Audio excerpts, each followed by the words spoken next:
ஏன் நிர்மலா, ஒரே ஒரு பொரியல் மட்டும்தான் பண்ணியா? ஆமா, ஏன் கேக்குற? ஏண்டி, நீ ஒரு காய்கறி வியாபாரியோட தங்கச்சி, ஒரே ஒரு பொரியல் மட்டும்தான் பண்ணணுமா? வீட்ல எத்தனை விதமான காய்கறி இருக்கு, அதை எடுத்து போட்டு ஒரு கூட்டோ வறுவலோ பண்ணிருக்கலாம்ல. அட போமா, குழந்தைய வச்சுட்டு இதெல்லாம் பண்றதே பெரிய விஷயம். வயசாச்சுல, கொஞ்சம் வாயை கட்டுமா. அடியே, வீட்ல நான் மட்டும் இல்லடி, உன் அண்ணன்மாருங்களும் இருக்காங்கடி.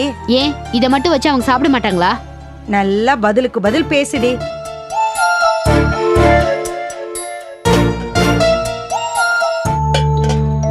வாங்கப்பா வாங்க. இதை எடு நிர்மலா. நீங்க சாப்பிடுங்கம்மா. இல்லப்பா, நான் சாப்பிட்டாச்சு, உட்காருங்க.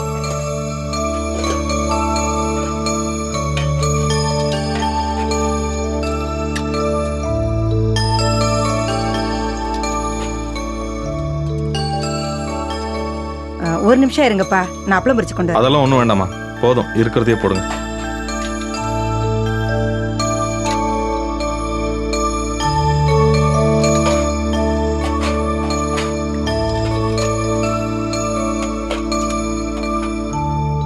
போதும்.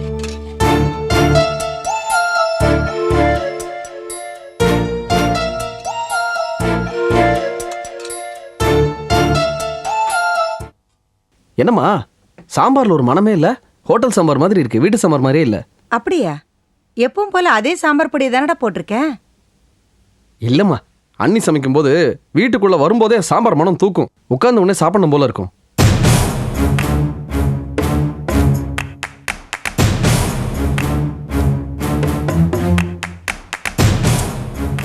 என்னம்மா அது?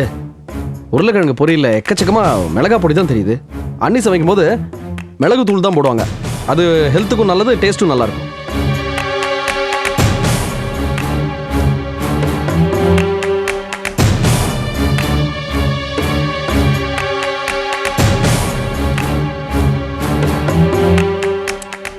சாப்பாடு பாரு, சரியா வேகவே இல்லை, வேற வேறையா இருக்கு.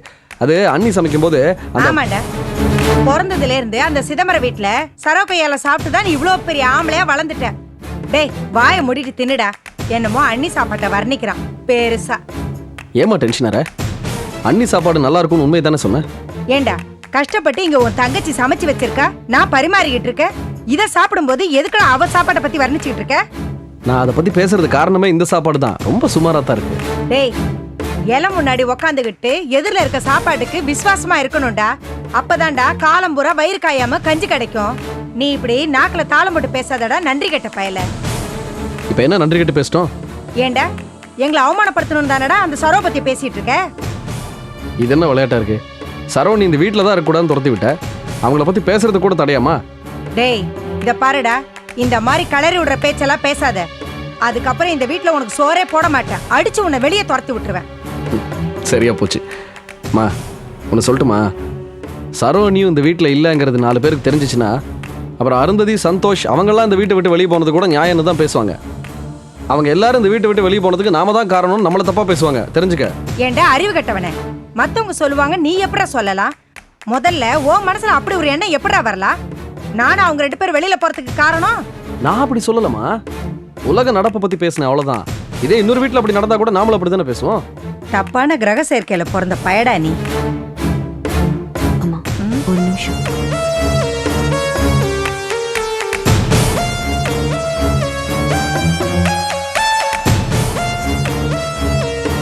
அம்மா, செல்வனுக்கிட்ட வாயை கொடுக்காதம்மா. ஏய் விடுடி, அவன் ஒரு ஆள். என்ன அவன் என்னைக்கு நல்ல விதமா நாம சந்தோஷப்படுற மாதிரி பேசியிருக்கா? அம்மா, செல்வனை இன்னைக்கு வேணும்னு ஏதோ கலரி விடுற மாதிரி பேசுது. பொதுவா இந்த மாதிரி பேச்சு வந்தா மாணிக்கண்ணே பேச்சு விடுடான்னு இந்நேரம் 4 தடவை சொல்லியிருக்கோம்ல.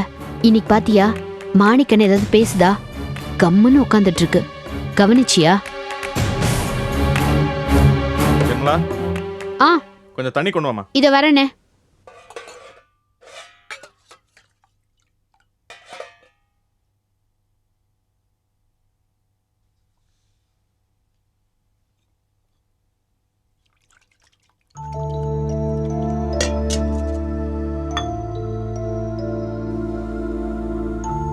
போமானே. இல்லை நீ கிளம்பு, நான் அப்புறம் வரேன். சரி.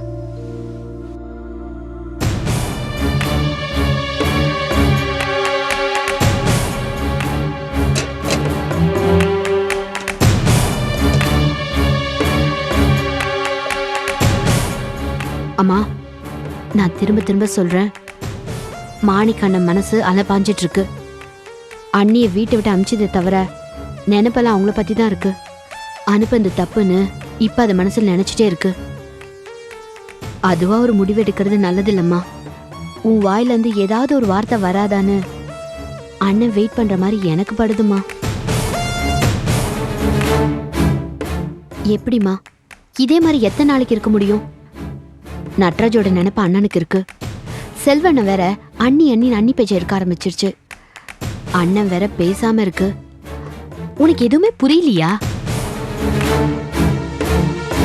அண்ணி வந்தாதாம்மா வீட்டுல பழைய மாதிரி சூழ்நிலை வரும். இனிமேலும் நம்ம லேட் பண்றது தப்பு. நாம பண்றது நமக்கே எதிர திரும்பறதுக்கு முன்னாடி நீ ஒரு முடிவு பண்ணுமா. அண்ணன் மனசு மாதிரி திடீர்னு அண்ணியோட வந்து நின்னா நம்ம நிலைமைய நல்லா யோசிச்சு பாரு.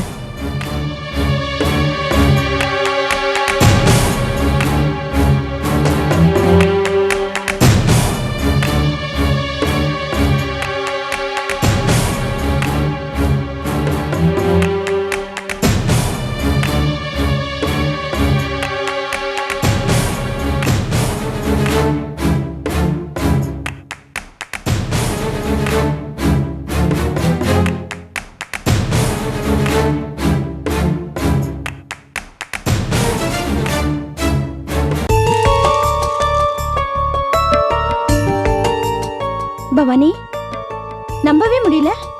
அந்த குருங்கிற பையனும் உன்னை தொந்தரவு பண்ணானா? ஆமாக்கா, கொஞ்சம் அப்படி இப்படிதான் இருந்தான். அப்புறம் நான் அவன்கிட்ட பேசினேன்.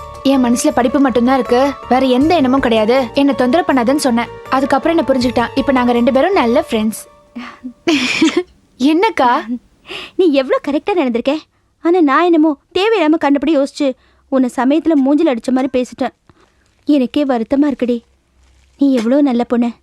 பவானி, நம்ம 5 பேர்ல நீ தாண்டி அப்பாவுக்கு பெருமை சேர்க்க போற. ஆமா, அது சரி, நீ தான் இவ்வளவு தெளிவா இருக்கியே, அப்புறம் ஏன் அந்த ரமேஷ் விஷயத்துல மட்டும் குழம்பிட்ட? அக்கா, குருவுக்கு இருக்கிற அளவுக்கு புரிஞ்சுக்கிற தன்மை அந்த ரமேஷ்க்கு இல்லைன்னு அக்கா எனக்கு தோணுது. குருவுக்கு சின்ன வயசு தான், ஆனாலும் என் மனசுல இருக்கிறத சொன்னோடனே சட்டுன்னு புரிஞ்சுக்கிட்டான். இப்ப என்கிட்ட ஒரு நல்ல ஃப்ரெண்டா தான் பழகுறான். அவன் மனசுல துளி கூட வேற எந்த மாதிரி எண்ணமும் கிடையாது. ஆனா அந்த ரமேஷ்க்கு அந்த அளவுக்கு பக்குவம் இல்லக்கா. நீ ஏன் நல்லா யோசிச்சு பாரு. ஏதோ நான் சொன்னேன்னு உடனே நம்ம வீட்டுக்கு கிளம்பி வந்துட்டாரே. ஒருவேளை போஸ் மாமா இருந்து ஏதாவது பிரச்சனையா இருந்தா அத கூட யோசிக்காம வராருனா இந்த ரமேஷ் சீக்கிரம் மாற மாட்டாருக்கா. அந்த ரமேஷால என் படிப்புக்கு ஏதாவது தொந்தரவு வருமோன்னு குழப்பமா இருக்கு. அடி போடி, நீ வேற. இது பாரு பவானி, நீ சொல்றதெல்லாம் கேட்டுட்டு நான் இப்ப முடிவா சொல்றேன். அந்த ரமேஷ் எப்படி வேணா இருக்கட்டும். உன்னோட தைரியத்துக்கும் தெளிவுக்கும் முன்னாடி அந்த ரமேஷ் ஒரு தூசடி. இவ்வளவு நடந்ததுக்கு அப்புறமும் அவன் வம்பு பண்ணானா அவன் ஜாதகம் அப்படிதானே விட்டுற வேண்டியதுதான். அப்புறம் அவனுக்கு மாமா வழிதான் சரியா வரும், அடி உததான். இதான்க்கா, இந்த மாதிரி ஏதாவது பிரச்சனை வரும்னு தெரிஞ்சுதான் இத்தனை நாள் உங்ககிட்ட சொல்லாம மறைச்சேன். அந்த ரமேஷோட அப்பா ஆத்தா பண்ண புண்ணியந்தா பவானி இத்தனை நாள் நீ இதை மறைச்சது. எப்படியோ கோபி விசாரிச்சதுனால சரியா போச்சு. இதே மாமா விசாரிச்சிருந்தாருன்னு வை, இந்நேரம் ஆஸ்பத்திரி போலீஸ் ஸ்டேஷன் போயிருப்பான். அக்கா, போஸ் மாமா அவரை அடிக்கிறதுனால வர பிரச்சனையை கூட தாங்கிக்கலாம். ஆனா அப்பா இதை நினைச்சு படுற மன கஷ்டத்தை நினைச்சு பாரு. பாவலியாக்கா அவரு. என் ஒருத்தியால தான் அவர் எந்த கவலையும் இல்லாம இருக்காரு. இதை வச்சு ஏதாவது பிரச்சனை வந்ததுன்னா அவர் படுற கஷ்டத்தை எப்படிக்கா பாத்துட்டு இருக்க முடியும்? பவானிய படிக்க அமைச்சதுதான் பிரச்சனையேன்னு அவர் தப்பா நினைச்சிட்டா? அடிப்பொடி, அப்பா ஒரு காலத்துலயும் அப்படி நினைக்கவே மாட்டாரு. அது எப்படிக்கா அவ்வளவு உறுதியா சொல்ற? எல்லா அனுபவத்துல தாண்டி சொல்றேன். அக்கா, புரியுற மாதிரி சொல்லுக்கா. இது பாரு, எங்க எல்லாருடைய பொழப்பம் தான் அவர் பாக்குறாருல. நாங்க எல்லாரும் பெரிய அளவுல படிக்காம போனதுனால தான் பல பிரச்சனைகளை பொறுத்துக்கிட்டு செக்கு மாடு மாதிரி வாழ்ந்துட்டு இருக்கோம். படிப்பு மட்டும் இருந்திருந்தா சில விஷயங்கள சில நல்லதெல்லாம் நடந்திருக்கும்னு அப்பாவுக்கு நல்லாவே தெரியும். அதனால எது எப்படி போனாலும் உன் படிப்பை பத்தி அப்பா வேற விதமா நினைக்கவே மாட்டாரு. அதனால பவானி, நீ இந்த ரமேஷை பார்த்தாலாம் ஒன்னும் பயப்பட வேண்டாம். என்ன தேவையில்லாத கற்பனை எல்லாம் பண்ணிக்காத. நான் தான் உன்னை புரிஞ்சுக்காம கிறுக்குத்தனமா கற்பனை பண்ணி பயந்துட்டு இருந்தேன். இப்ப நானே எல்லாம் புரிஞ்சுக்கிட்டு சாதாரணமாயிட்ட பத்தியா? ஆமாக்கா, நீ கண்ணை உருட்டி உருட்டி என்ன திட்டினதுலாம் ஞாபகம் இருக்கு. இது பாரு, நானே இவ்வளவு தெளிவானதுக்கு அப்புறம் அப்பாவை பத்தி சொல்லணுமா? இனிமே பாரு, உன்னை பத்தி யாரும் எதுவும் தப்பாவே நினைக்க மாட்டாங்க.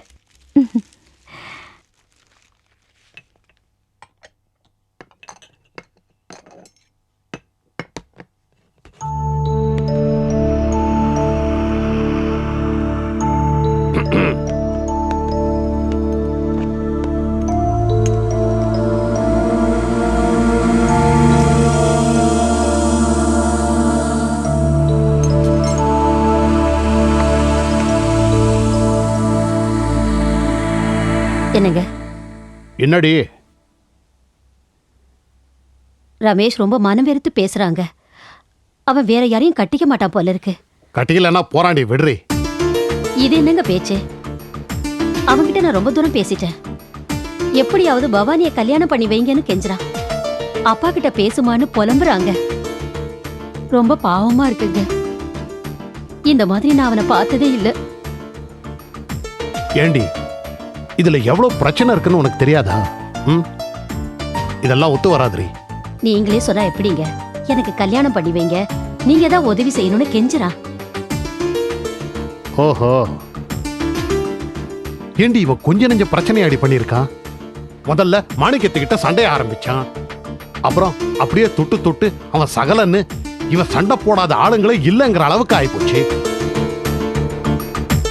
சரி, அதெல்லாம் இருக்கட்டும். இந்த பைய வயசு என்ன, அந்த பொண்ணு வயசு என்ன? அது ஒண்ணு பிரச்சனை இல்லைங்க, மனசுதான் வேணும். நம்ம வசதிப்படி நாம பேசக்கூடாதுரி. அந்த பொண்ணு பாவம் காலேஜில் படிக்குது. காலேஜ் படிக்கிற பொண்ணை போய் நாம கட்டி வைங்கன்னு கேட்டா அவங்க எப்படி ஒத்துப்பாங்க? ஏற்கனவே இவனை பார்த்தாலே ஒதுங்கி போற அளவுக்கு தான் இவனை நடந்துட்டு இருக்கான். அது மட்டும் இல்லடி, இவனை கண்டாலே அவங்க வீட்டுல எல்லாருக்கும் எரிச்சல் தாண்டி வரும். இது பார், இதெல்லாம் சரியா வரும்னு எனக்கு தோணல. என்னங்க இப்படி பேசினா எப்படிங்க?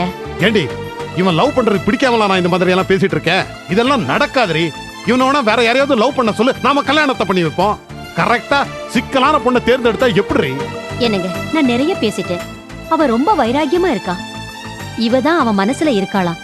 அவன் மனசை மாத்திக்க மாட்டாங்க. நீ என்னடி அவன மாதிரி புரியாம பேசிட்டு இருக்க? மாணிக்கம் சிதம்பரத்தோட மாப்பிள்ள. இவன் மாணிக்கத்தோட தங்கச்சியை ஏமாத்தி இருக்கான். அவன் தம்பியை அசிங்கமா பேசி 4 ஆளை வச்சு அடிச்சிருக்கான். அவங்க அம்மாவை நடு ரோட்ல போட்டு உதைச்சி சண்டை போட்டு பெரிய அசிங்கமே நடந்திருக்கு. இவ்வளவெல்லாம் நடந்ததுக்கு அப்புறம் அந்த குழந்தையால இவன் கல்யாணம் பண்ணிக்க போனா அவன் அருவாளை வச்சு இவனை வெட்ட வர மாட்டானா? ஏங்க, அதெல்லாம் வேற வேற சந்தர்ப்பத்துல நடந்ததுங்க. அதையே பேசினா எப்படி? நம்ம புள்ள மனசு இப்ப வேற மாதிரி இருக்குங்க. அதை நாம புரிஞ்சுக்கணும். நாமளே அவனுக்கு சப்போர்ட் பண்ணலனா வேற யாருங்க பண்ணுவாங்க? கடைசி வரைக்கும் அவன் கல்யாணம் ஆகாம நிக்கணுமா? நமக்கு ஒரு வாரிசு வேணாமா? வாரிசு வேணும் தான். ஆனா ஏங்க, மாணிக்கத்தை விடுங்க. அந்த பொண்ணை பெத்த சிதம்பரம் நல்ல மனுஷன் தானே. அவர்கிட்ட போய் பக்குவமா பேசினா புரிஞ்சுக்க மாட்டாரா?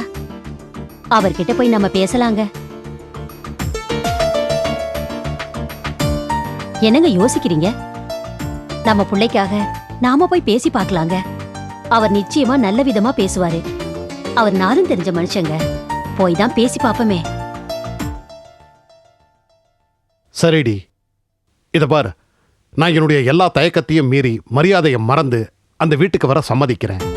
அதுக்கப்புறமா அவர் மறுத்துட்டாருன்னு வெயி, அதோட சரி. அதுக்கப்புறம் நாம என்ன சொல்றோமோ அதை தான் அவன் கேட்கணும். சரியா? நிச்சயமா கேட்பாங்க. சரி, நாளை காலையில நாம அழகர் குளம் போறோம். பாயா கிட்ட சொல்லிடு. நாம 2 பேரும் தான் போறோம். சரிங்க, நீங்க சாப்பிடுங்க.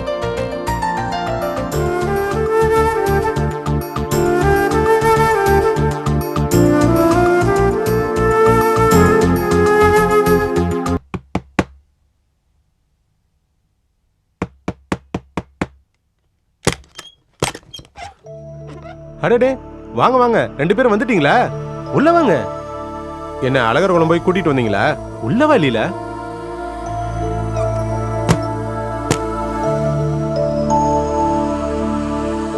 என்ன எதுவும் பேச மாட்டேங்கிறீங்க?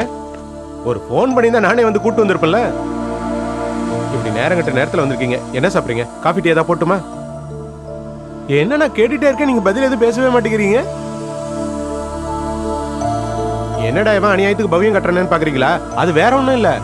2 பேரும் ஒரு வழியா பெரிய மனுஷன் பண்ணி திரும்பி வந்திருக்கீங்கல்ல, வந்தவங்கள வாங்கணும் உபசரிக்க வேணாமா? நான் அப்படி செய்யலன்னு வச்சுக்கோங்க, மறுபடியும் ஏதாவது என் மேல குத்தத்தை கண்டுபிடிச்சு கோச்சிட்டு போயிட்டீங்கன்னா, அதனாலதான் இந்த மரியாதை எல்லாம். காலம் அப்படி இருக்கு. இருங்க இருங்க, கொஞ்சம் வெயிட் பண்ணுங்க. ஹலோ, நான் தான் ரவி பேசுறேன். சொல்லுங்க, என்ன விஷயம்? ஓஹோ, அது அப்படிதான் ஆகும்.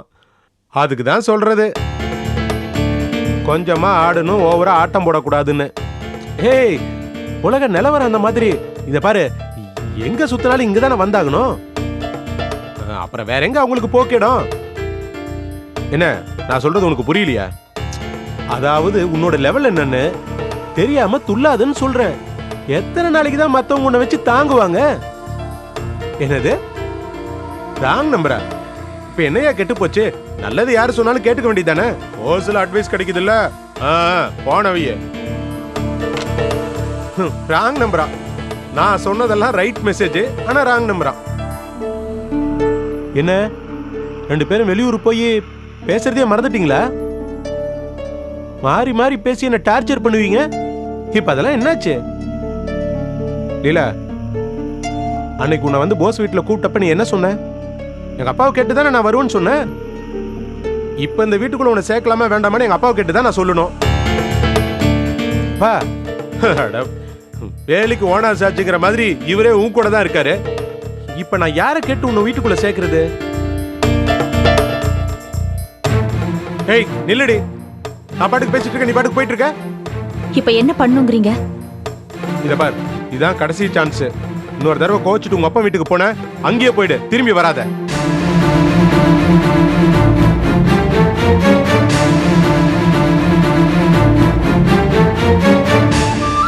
ரெண்டு 3 நாள் நிம்மதியா இருந்தல்லம்மா.